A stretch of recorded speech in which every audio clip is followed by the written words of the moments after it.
Hi, everybody. It's Sunday and story time. Stories with Steve.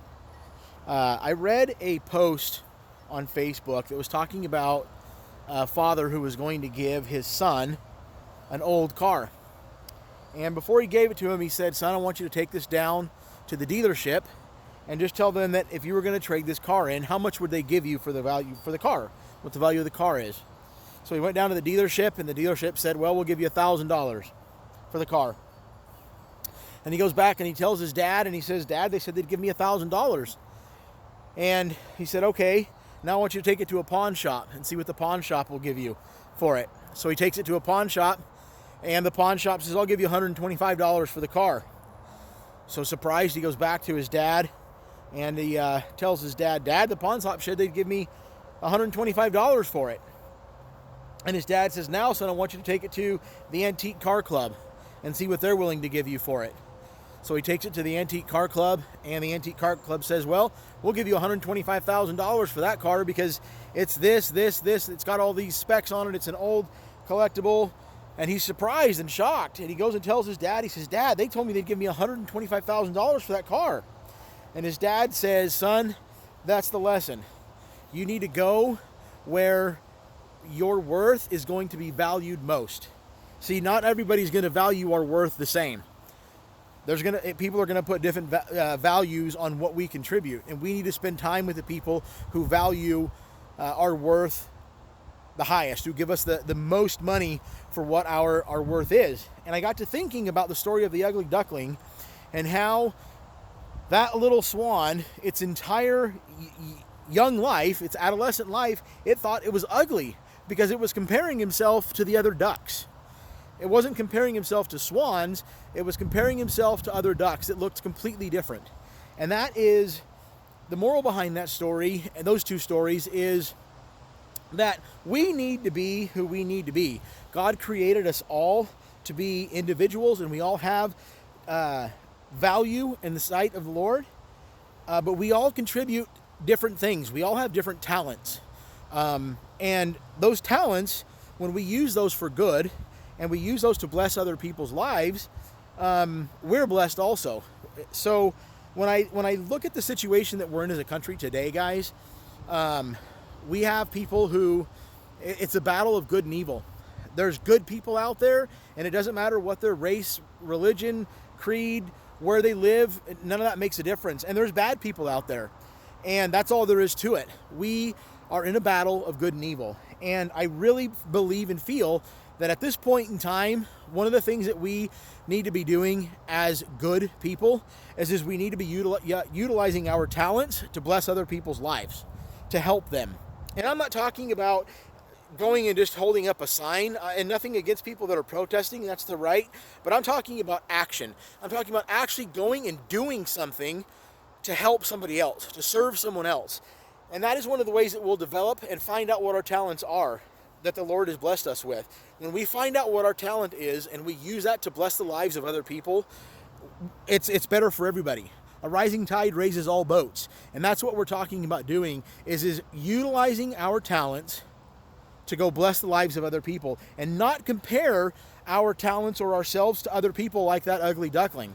Because the reality of it is we all have different blessing or talents, and when we compare ourselves to other people, we're not doing ourselves justice, because I'm not somebody else. I'm not, my talents are not what other people may have as their talents, but that doesn't mean that mine are any less than theirs. So we have to stop comparing ourselves and our talents, stop comparing ourselves to ducks when we're actually swans, right?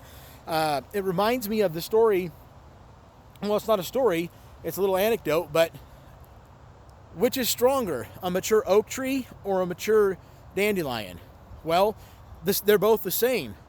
If you look at a mature oak tree, it grew up to be a mature oak tree. And by in its own right, if it is mature, it is as strong as it's going to be.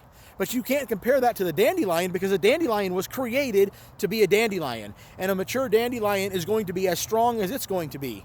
So both of those plants were created to fulfill the measure of their creation to the fullest, and that's what they're doing. So you can't compare those two, because a full-grown mature dandelion is a beautiful thing and it's as strong as it's going to be, but you can't compare that to an oak tree because it's not an oak tree.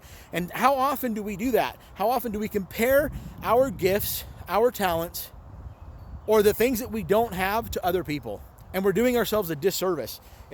We're not helping ourselves. What we're doing is we're actually comparing ourselves to someone who we don't even know what their background is. We don't know what their story is. We don't know what they've been through. We don't know what they're going through.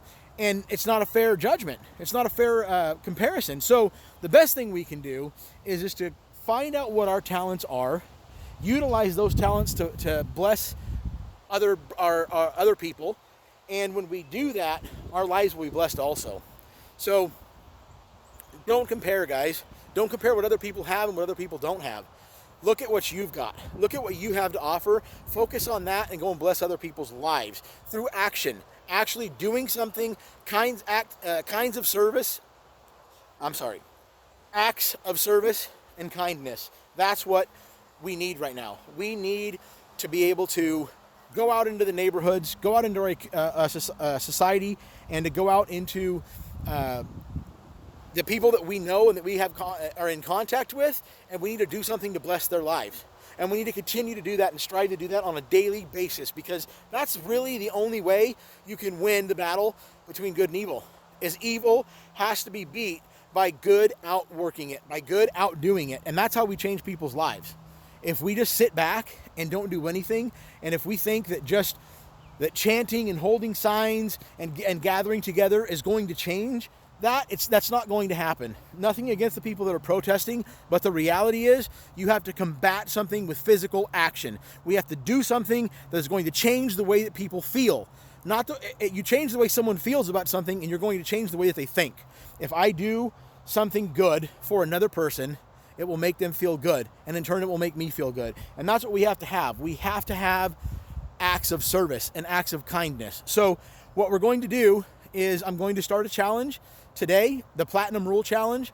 And what that is I'm going to challenge 3 people, and I want them to post an act of kindness that somebody did for them, something that made them feel good, something that they needed at that time, or something that they wanted and somebody actually did it, and how it made them feel, how it changed their life. So I'm going to challenge Megan and Jared Parr, Ross and Dixie Colditz, and Denise Rader to post something about something somebody did for them that changed their lives, and it was a very emotional situation for them. And I challenge them to challenge 3 other people. If you're watching this and you want to go ahead and post something, please do. It's going to be #PlatinumRule, and that's where all the posts are going to go and the videos will go. That'll be on the YouTube channel, on Instagram, and Facebook. Thanks, guys. Remember, acts of service and kindness. It has to be an action. It's not just a thought. We have to combat evil with good actions, not just intentions. All right, guys. Thanks.